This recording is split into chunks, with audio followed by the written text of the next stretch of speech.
اعوذ باللہ من الشیطان الرجیم بسم اللہ الرحمن الرحیم وَإِلَىٰ ثَمُودَ أَخَاهُمْ صَالِحًا قَالَ يَا قَوْمِ اعْبُدُوا اللَّهَ مَا لَكُم مِّنْ إِلَٰهٍ غَيْرُهُ هُوَ أَنشَأَكُم مِّنَ الْأَرْضِ وَاسْتَعْمَرَكُمْ فِيهَا فَاسْتَغْفِرُوهُ ثُمَّ تُوبُوا إِلَيْهِ إِنَّ رَبِّي قَرِيبٌ مُّجِيبٌ قَالُوا يَا صَالِحُ قَدْ كُنتَ فِينَا مَرْجُوًّا قبل هذا أتنهانا أن نعبد ما يعبد آباؤنا وإننا لفي شك مما تدعونا إليه مريب قال يا قوم أرأيتم إن كنت على بينة من ربي وآتاني منه رحمة فمن ينصرني من الله إن عصيته فما تزيدونني غير تخسير ويا قوم هذه ناقة الله لكم آية فذروها تأكل في أرض الله ولا تمسوها بسوء فيأخذكم عذاب قريب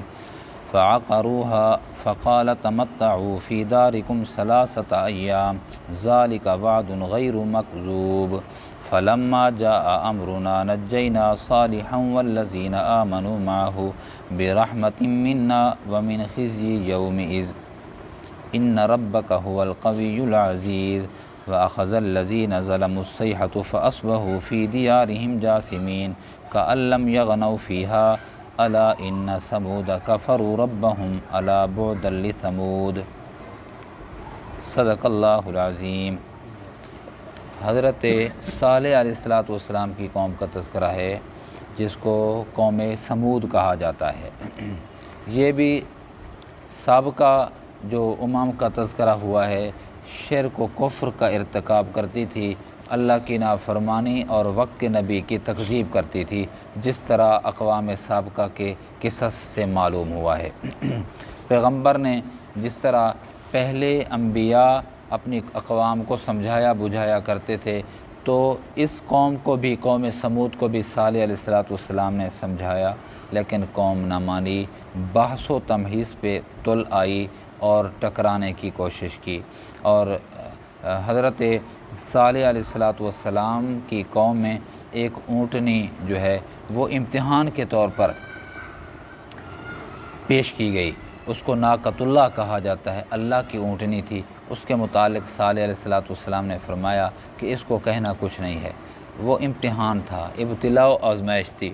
اس کا کام یہ تھا کہ جب وہ کسی گھاٹ سے پانی پیتی تھی تو سارا کا سارا پی جاتی تھی، اور فرمایا کہ اس کو تم نے کچھ بھی نہیں کہنا، جو کچھ کرتی رہے، چلتی پھرتی رہے، نقصان تو پہنچائے گی نہیں، تم نے اس کو ہاتھ نہیں لگانا۔ ان بدبختوں نے فعقروها، اس کے پاؤں کاٹ ڈالے۔ پھر جب انہوں نے پاؤں کاٹے تو پھر اللہ کا عذاب آیا۔ اللہ کا عذاب چیخ کی صورت میں آیا، اور بعض جگہوں پر ہے زلزلے کی صورت میں آیا، اور دونوں میں کوئی بعید نہیں ہے، زلزلہ بھی آیا ہو اور چیخ بھی سنائی گئی ہو۔ ان کے دل گویا پھٹ گئے، وہ سارے کے سارے اللہ کے نافرمان مر گئے، ہلاک ہو گئے۔ بچ گئے کون؟ صالح علیہ السلام بھی، اور وہ لوگ بھی جو صالح علیہ السلام کے ساتھ تھے، آپ کے صحابہ اور آپ کے ایمان لے آنے والوں میں سے تھے، وہ بچ گئے۔ وَإِلَىٰ ثَمُودَ أَخَاهُمْ صَالِحًا، قوم ثمود کی طرف ان کے بھائی، قومی بھائی، علاقائی بھائی صالح علیہ السلام کو بھیجا۔ قال یا قوم اعبدوا اللہ ما لکم من الہ غیرہ، انہوں نے اپنی قوم سے کیا کہا؟ ازراہ شفقت فرمایا کہ اللہ کی عبادت کرو، اس کے علاوہ کوئی الہ نہیں ہے۔ هو انشأکم من الارض واستعمرکم فیہا، کہا کہ جس نے تمہیں زمین پہ پیدا کیا ہے اور تمہیں یہاں پر زندگی گزارنے کی اللہ نے ڈھنگ اور طریقہ بتایا ہے، توفیق دی ہے، تو وہ اللہ ہے، اسی کو اپنا الہ مانو۔ فاستغفروہ، اسی سے بخشش طلب کرو۔ ثم توبوا الیہ، تم اسی کی طرف رجوع کرو، اسی سے توبہ کرو۔ ان ربی قریب مجیب، رب میرا قریب بھی ہے اور پکار کو سنتا و قبول بھی کرتا ہے۔ قالوا، قوم نے حضرت کے اس کہنے کے نتیجے میں کیا کہا؟ انہوں نے کہا یا صالح، اے صالح علیہ السلام، قد کنت فینا مرجوا، ہم تو تیرے اوپر بڑی امیدیں رکھتے تھے کہ تو ہمارا فخر ہے۔ یہ کیا کہہ رہا ہے تو کہ سب کو چھوڑ دو، ایک اللہ کو مانو؟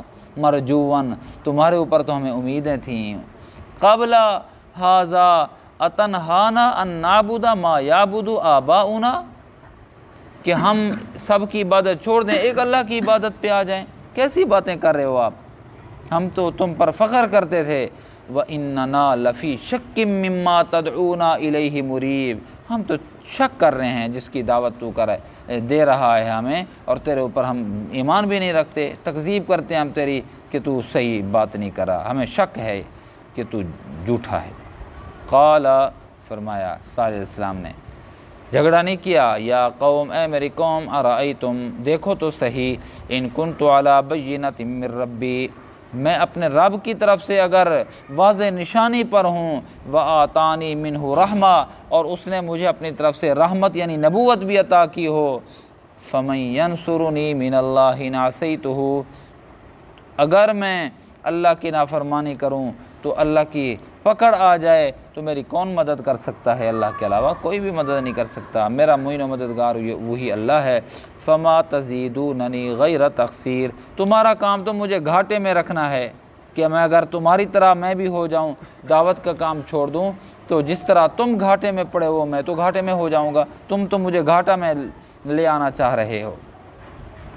وَيَا قوم، اور فرمایا اے میری قوم، هَذِهِ نَاقَةُ اللَّهِ، یہ اللہ کی اونٹنی ہے، لَكُمْ آیہ، اس میں تمہارے لیے نشانی ہے، امتحان ہے، فَذَرُوهَا، اس کو چھوڑ دینا، ہاتھ مت لگانا، تَأْكُلْ فِي أَرْضِ اللَّهِ، اللہ کی زمین سے یہ کھائے گی، وَلَا تَمَسُّوهَا بِسُوءٍ، اس کو برا ہاتھ نہیں لگانا، تکلیف نہیں پہنچانی، اگر تم نے ایسا کیا فَيَأْخُذَكُمْ عَذَابٌ قَرِيبٌ، تو تمہیں عذاب، قریبی عذاب میں تم مبتلا ہو جاؤ گے، پکڑے جاؤ گے۔ فَعَقَرُوهَا، انہوں نے حضرت صالح علیہ السلام کی بات ماننے کے بجائے اس اونٹنی کے پونچے یعنی پاؤں کاٹ دیے۔ فَقَالَ تَمَتَّعُوا فِي دَارِكُمْ ثَلَاثَةَ أَيَّامٍ، حضرت نے فرمایا تم نے اللہ کی اونٹنی کو نقصان پہنچایا ہے، اب تم 3 دن تک زندہ رہ سکتے ہو، جمعرات، جمعہ، ہفتہ، اتوار تم پر عذاب آئے گا۔ تمتعوا، فقال تمتعوا فی دارکم ثلاثۃ ایام، تم 3 دن تک نفع حاصل کر سکتے ہو، ذالک وعد غیر مکذوب، وعدہ ہو چکا ہے، اور یہ وعدہ ایسا ہے جس کی تکذیب نہیں کی جا سکتی، پکا پکا وعدہ ہے، چوتھے دن تم نہیں ہوگے۔ فلما جاء امرنا، جس وقت ہمارا حکم یعنی عذاب ہمارا آیا، نجینا صالحا والذین آمنوا معه برحمہ منا، فرمایا کہ ہم نے جب عذاب کا وقت آیا تو صالح علیہ السلام کو اور جو آپ کے صحابہ تھے ان کو اپنی رحمت سے نوازا، وَمِنْ خِزْيِ يَوْمِئِذٍ، اس دن کی رسوائی سے بچایا جب اللہ کے نافرمانوں کا ہلاکت کا دن تھا۔ ان ربک هو القوی العزیز، تیرا رب جو ہے یہ قوت والا ہے، زبردست ہے۔ وَأَخَذَ الَّذِينَ ظَلَمُوا الصَّيْحَةُ، کیا ہوا؟ ظالم لوگوں کو ایک چیخ سنائی دی، دل پھٹ گئے۔ فَأَصْبَحُوا فِي دِيَارِهِمْ جَاثِمِينَ، اوندھے پڑے ہوئے تھے، منہ کے بل، كَأَن لَّمْ يَغْنَوْا فِيهَا، ایسا لگتا تھا کہ یہاں تھے ہی نہیں، یہ ختم، نصف نابود، صفحہ ہستی سے مٹ گئے۔ الا ان ثمود کفروا ربهم، یاد رکھو کہ قوم ثمود نے اللہ کی نافرمانی کی تھی، کفر کیا تھا، اسی وجہ سے یہ صفحہ ہستی سے مٹا دیے گئے۔ الا بعدا لثمود، دوری ہے، ہلاکت ہے، ملامت ہے قوم ثمود کے لیے کہ اللہ کی نافرمانی ہوئی، اللہ نے ان کو صفحہ ہستی سے مٹا دیا۔ تو بڑے بظاہر مال دولت والے بھی تھے، تجارت و معیشت گزران بھی بہت اچھی تھی، لیکن اللہ کی نافرمانی کی، اللہ نے صفحہ ہستی سے مٹا دیا۔ تو دوستو اس سے ہمیں کیا سبق ملتا ہے؟ قوم ثمود اللہ کی نافرمانی سے ہماری حیثیت کچھ بھی نہیں ہے، جن کی جسمانی ڈیل ڈول اور شکل و صورت، مال و متاع، قد کاٹ جو تھے، اللہ نے ان کو صفحہ ہستی سے مٹا دیا، ہم تو کس باغ کی مولی ہیں۔ تو اب اگر ہم اللہ کی نافرمانی کریں گے تو اس اقوام سابقہ کی طرح ہم بھی صفحہ ہستی سے مٹ جائیں گے۔ اللہ کے عذاب کا میں اور آپ کہاں تحمل رکھ سکتے ہیں؟ اللہ کی فرما برداری میں زندگی گزاریں، نبی صلی اللہ علیہ وسلم کی سنت پہ عمل کرنے کی توفیق نصیب، اللہ پاک سے دعا مانگیں کہ توفیق نصیب فرمائے، اللہ مجھے آپ کو عمل کرنے کی توفیق نصیب فرمائے۔ صلی اللہ علیہ وسلم۔ الحمدللہ رب العالمین، ربنا لا تزغ یا حی برحمتک یا ارحم الراحمین۔